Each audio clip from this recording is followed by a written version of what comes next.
Welcome back on the Halftime Show on the PAC Sports Network, and we're joined now by W&J men's basketball coach Ethan Stewart-Smith. Coach, thanks so much. Thanks for having me, Randy. Now, W&J off to a winning start to the season as we have this game today against the Bethany Bison, 3-3 in PAC play. Give us your take on where the team's at this point in the season. Yeah, no, I've been very pleased with our effort thus far, and especially with different guys stepping up on different days. I think that's kind of been the key to our early success.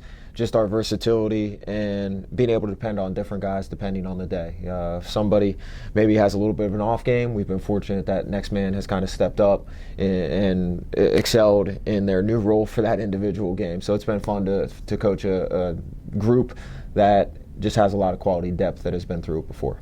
And getting off to a 3-0 start, the best start for the program since the 1993-94 season, how important was it to get off to such a strong start? Oh, it was extremely important, especially going against a couple teams that got the better of us last year, and I think that just goes to show kind of our growth as a group. We do finally have a little bit more of a veteran group that has gone through some bumps and bruises over the last 2 or 3 years to kind of prepare us for our experiences this year. And again, I've been very proud of our response in those situations, especially early in the year, where we were able to kind of get even with some teams that got the better of us last year. Now, some adversity. November 23rd, the team lost forward 6'6" ball player Nicholas Camp along to a season-ending injury. How has the team adjusted to that injury, and who has stepped up? Yeah, it's been a combination of guys. Obviously, AJ Blue has done an unbelievable job for us, stepping into a larger role. His percentages and production is as high as it's ever been. And then Kyron Mitchell has been a freshman who's come off the bench for us, especially as Nick went down.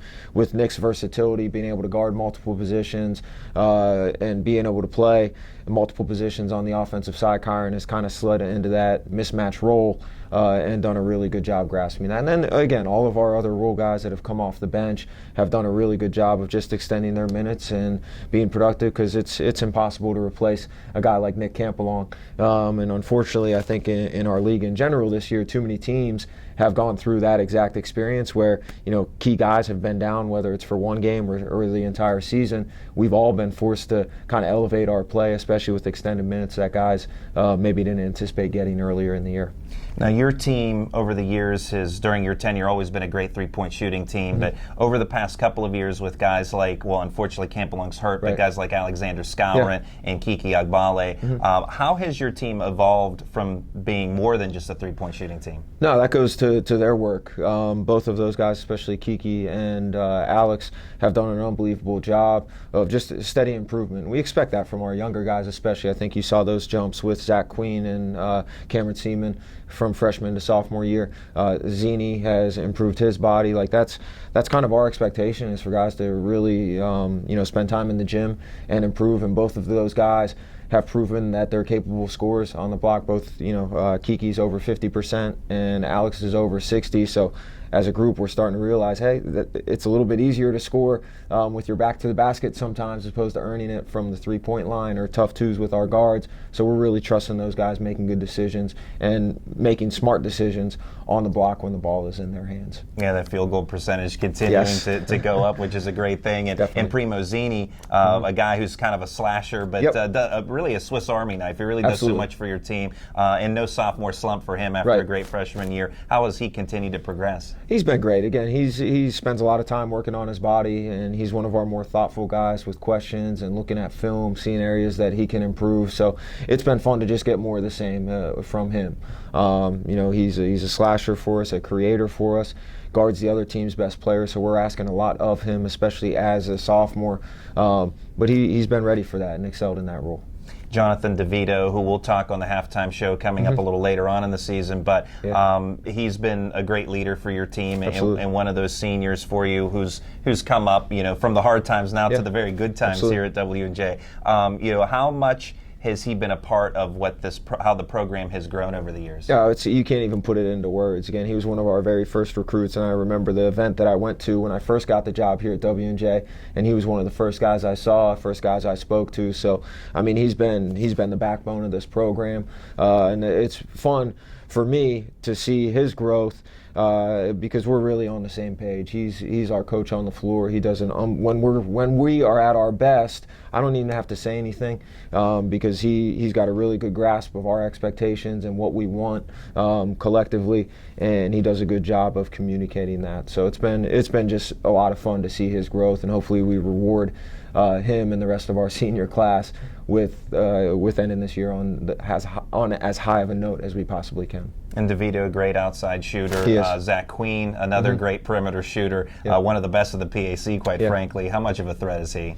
Oh, they're great, and it just stems from shot selection for us and those guys, making sure they're taking good ones. And in order for them to get good ones, we need the guys like Cam and Zini who put pressure on the lane. And then that's where our bigs come into play too. When we can get the ball inside into the paint, whether it's with post entries or with penetration, then you're really putting the defense at a tough spot. Do they guard the interior and give up open shots to great shooters like Zach and DeVito, or do they hug the perimeter and allow our talented drivers and post players to play one-on-one? So it's all connected, and when we're finding a good balance between the two, I think we're pretty tough to guard.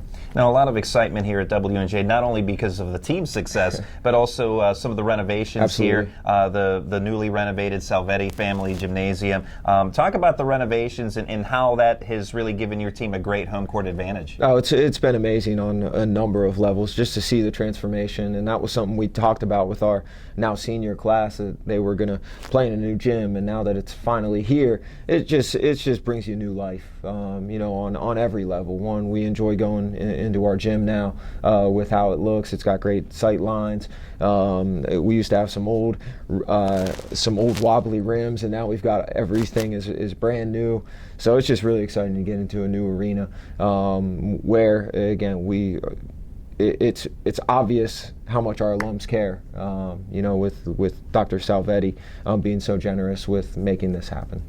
Now, today's game, as we bring you this on the PAC Sports Network, the Bethany Bison hosting WNJ. The last PAC game for the team was at Waynesburg last Saturday. A little bit of a disappointing outcome as the team had a big lead and things got away late. But, how does your team bounce back today against Bethany? Yeah, it's just us being the best version of ourselves. We're confident if we can control kind of the pace and the tempo of the game and force teams to play our style. And it's certainly, like every team in our league, we expect to get the results that we feel like we earned. So today's going to be about tempo on both sides of the ball. We want to get them into some scramble situations, play at a fast pace, and then defensively just making sure we're executing our scout and our game plan.